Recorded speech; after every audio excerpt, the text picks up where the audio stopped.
صباح الخير او مساء الخير على حسب وقت ما بتشوني. لما بيكون عندي بقى شويه فراخ وعايزه اطبخهم كده بطريقه سهله وبسيطه في نص ساعه ابقى مخلصه، بعمل الطريقه دي الجوسي وطريه من جوه وخطيره. اما بقى الطعم حكايه، اما ريحتها دي تجيب لاخر الشارع. يلا بينا نشوف عملناها ازاي. عاده انا لما بجيب فراخ بتبلها وبشيلها في الفريزر، بتبلها بالملح والبصل.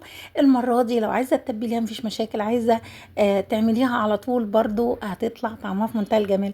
انا هنا كنت متبلاها زي ما انتم شايفين كده، بصل وبالفلفل الاسمر والملح، وسبتها حوالي ساعتين. عايزه تسيبيها تسيبيها، ما تسيبيهاش مفيش مشاكل.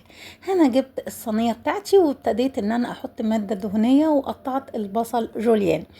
هنا يا دوب هخلي البصل بتاعي ذهبي كده، ذهبي فاتح يعني ما يكونش غامق. وحطيت نسبة بسيطة من التوم زي ما انتم شايفين كده، وهبتدي ان انا اشوحه. وبعد كده هضيف معايا الفراخ اللي هي متبلة قبليها زي ما انتم شايفين كده بقى، وهديها لون حلو قوي. يعني مش هشوحه بس، لا ده انا هحمرها.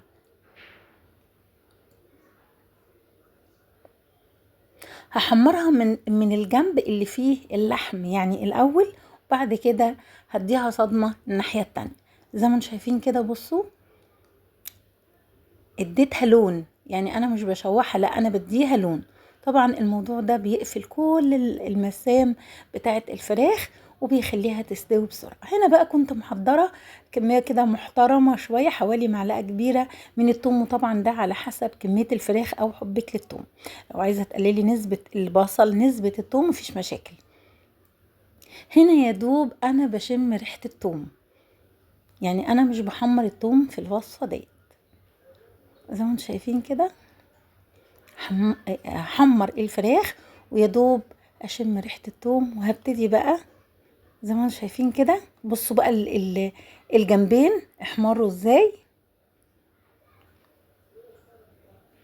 زي ما انتم شايفين ريحتها خطيره. الثوم بيدي ريحه حلوه قوي. هكون بقى محضرة كمية معتبرة من الفلفل الوان. هنا انا عاملة ميكس فلفل، الفلفل كده اللي هو بيبقى حامي شبه البلح كده، بيبقى لونه احمر. وهنا فلفل رومي، وهنا فلفل الوان احمر واخضر واصفر، ده الحقيقة كان فروزن. وفلفل طبعا حامي اخضر.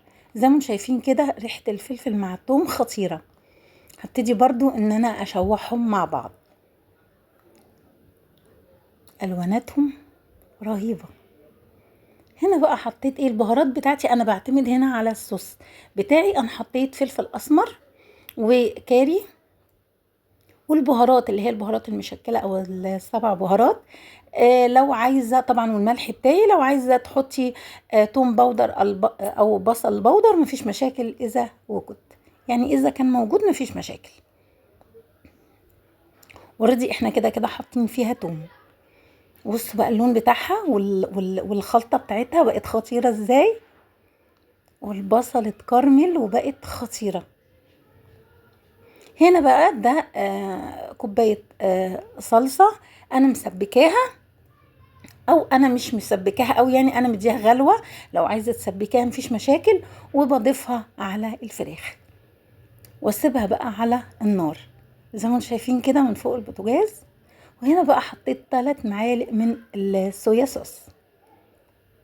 ريحتها يا جماعة خطيرة وانا بعملها زي ما انتم شايفين كده بقى. بصوا الصوص بتاعها بيبقى عامل ازاي، رهيب. وريحتها فعلا تجيب لاخر الشارع. زي ما انتم شايفين كده. وهغطيها طبعا وهقلبها من الناحيتين عشان تستوي من الجنبين زي ما انتم شايفين كده. بصوا بقى الفلفل عامل شغل عالي. بصوا بقى لا دي مجلاس ولا دقيق ولا اي حاجه. بصوا الصوص بتاعها بقى عامل ازاي. هنا بقى ابتدت تتأثر، يعني الصلصه بتاعتها ابتدت تقل شويه، وده بيسوي الفراخ. بصوا بقى الصوص بتاعها خطير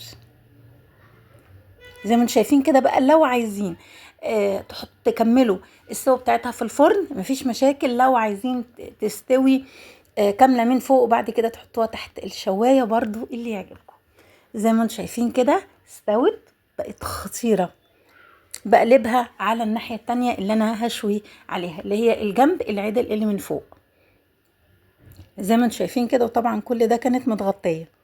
طبعا هعمل جنبها رز ابيض، او حبة وحبة، او رز بشعرية، او مكرونة، اللي يعجبني. والصوص ده ممكن كمان تحطوا فيها اي نوع من انواع الخضار. زي ما انتم شايفين كده طالع خطير، وريحته كانت جميلة وطعمه حلو قوي. بصوا بقى الجمال. هكون بقى هنا مشغلة فحماية علشان اديها ريحة الشوي او ريحة الفحم. ان شاء الله يعجبكم. ولو عجبكم يا ريت تعملوا لايك وشير واشتراك في القناه، وما تنسوش تفعلوا الجرس. بصوا بقى، اول ما حطيت الفحمايه حط حاجه بسيطه من الزيت او السمنه، زي ما اغطيها على طول علشان اكتم الريحه بتاعه الشوي. بصوا بقى طعمها وريحتها وشكلها خطير. بصوا بقى عملت جنبها رز بشعريه. بصوا بقى ريحتها، يا ريت كان في امكانيه ان انا اوصل لكم الريحه بتاعتها. حطيت بقى شوية بقدونس، وريحتها يا جماعة التوم مع البصل مع التوابل عامل ريحة جميلة. ان شاء الله تعجبكم وسهلة.